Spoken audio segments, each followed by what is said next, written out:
22nd, 1940, Britain stood alone against the Nazis. France had surrendered, and Prime Minister Winston Churchill could only growl defiance. We shall fight on the beaches, we shall fight on the landing grounds, we shall fight in the fields and in the streets, we shall fight in the hills, we shall never surrender. Britain still had all the resources of its vast empire. Canada, Australia, New Zealand, South Africa, India, and a host of other territories had all been quick to declare war on Germany. But they were thousands of miles away, across the oceans, and their military power could not be brought to bear where it mattered.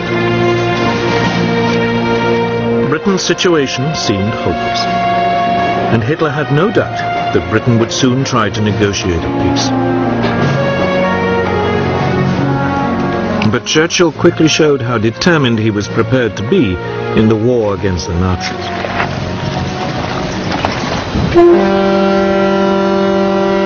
A powerful squadron of 2 French battleships and 2 battle cruisers was lying in the port of Mers el-Kabir in French North Africa.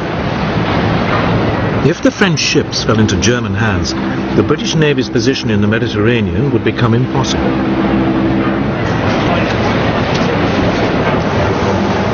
So on July the 3rd, a Royal Navy task force demanded that the French ships either join it or sail to a neutral port to be interned. The French refused. So the British opened fire on their former allies.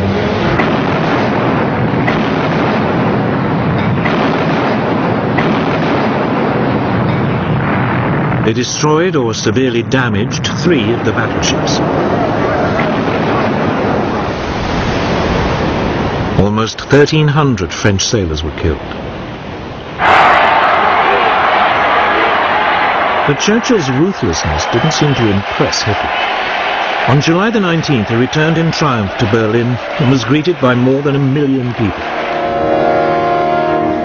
That day he made a speech in the Reichstag, the German parliament, offering peace terms to Britain. His offer seemed generous.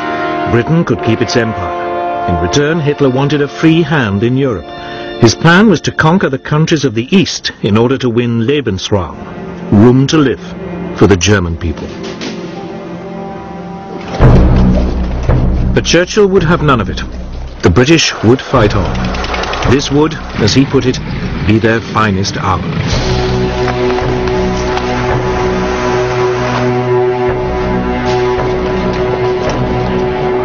Churchill's defiance was immensely popular. King George VI wrote in his diary, "Personally, I feel happier now that we have no more allies to be polite to and to pamper."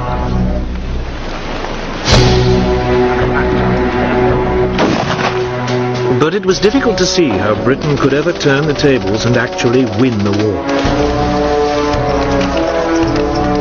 The British Army might have survived Dunkirk, but it had lost almost all its tanks, artillery, and transport in the evacuation.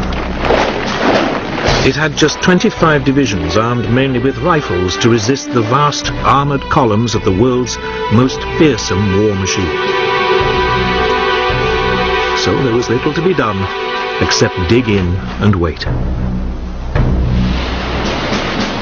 Coastal defences were prepared and concrete strongpoints built all across southern England. Signposts on roads were removed to make it harder for any invaders to find their way around.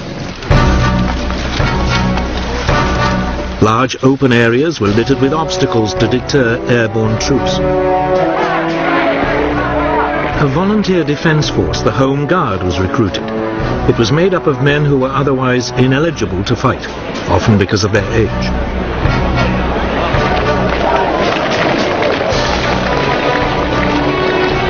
By the end of June 1940, almost 1.5 million volunteers had signed up.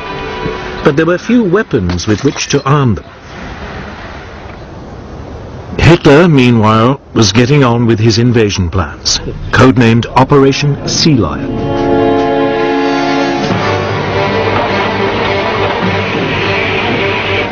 Some 20 divisions would be landed on a broad front along England's south coast. Barges were gathered from all over northwest Europe. These were hurriedly converted into makeshift landing craft. Troops were trained for beach landings. But for all Hitler's bravado, those planning Sea Lion were worried. Hitler might dismiss the English Channel as just another river to be crossed. But Britain's navy was still the largest in the world. It might be stretched thin by its worldwide commitments, but the Royal Navy's home fleet far outnumbered the German navy. The German naval chief, Admiral Erich Raeder, had no confidence that he could seize control of the English Channel for long enough to get the army across. But the Germans did have one area of apparent massive superiority. The Luftwaffe far outnumbered Britain's Royal Air Force. The Luftwaffe's commander, Hermann Göring, had little doubt that he could establish air control over the Channel long enough for Sea Lion to take place.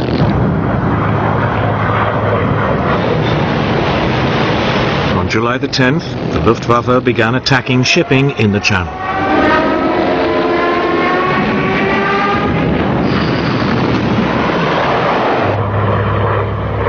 In response, the British had two of the most outstanding of the new breed of single-engine multi-gun monoplanes. The Supermarine Spitfire and the Hawker Hurricane. The Spitfire was slightly faster and more agile than its German rival, the Messerschmitt Bf 109, which escorted the German bombers. It would be used to intercept these.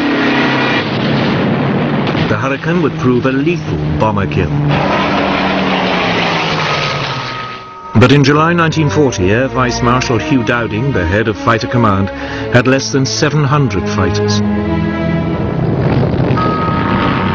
Against them were 2,600 German fighters and bombers. The odds against the RAF were daunting. Dowding knew that he could not take on the Luftwaffe every time it came over the Channel. So when the Germans began hitting British shipping, he did nothing.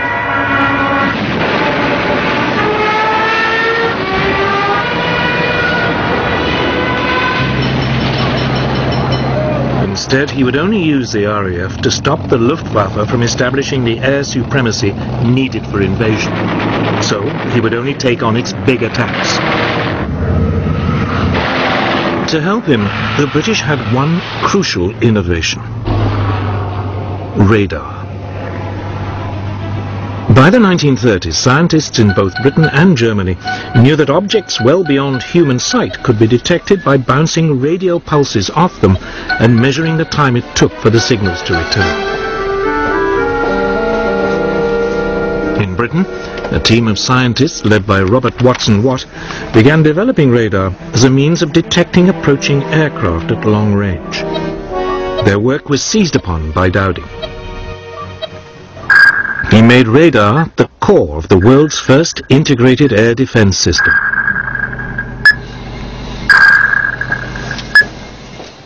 Known as Chain Home, this was a string of 21 300-foot tall radar masts sited along the south and east coasts of Britain. These could pick up aircraft at a range of 120 miles and give their distance, direction, height and numbers. The information would be passed back to RAF Fighter Command's headquarters at Bentley Priory, just outside London. There, it would be assessed and warning of an impending raid passed to Fighter Command's operations room. Moonshine 1-4, Sky Blue, take target 1, channel G George. Roger. Controllers would then alert the nearest RAF airfields and scramble the necessary number of fighters. The question was, would radar make up for Germany's massive superiority in numbers? The stage was now set for what would become known as the Battle of Britain.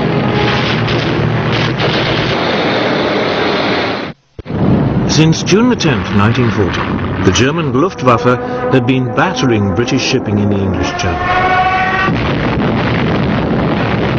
The Luftwaffe's commander, Reichsmarschall Hermann Göring, was determined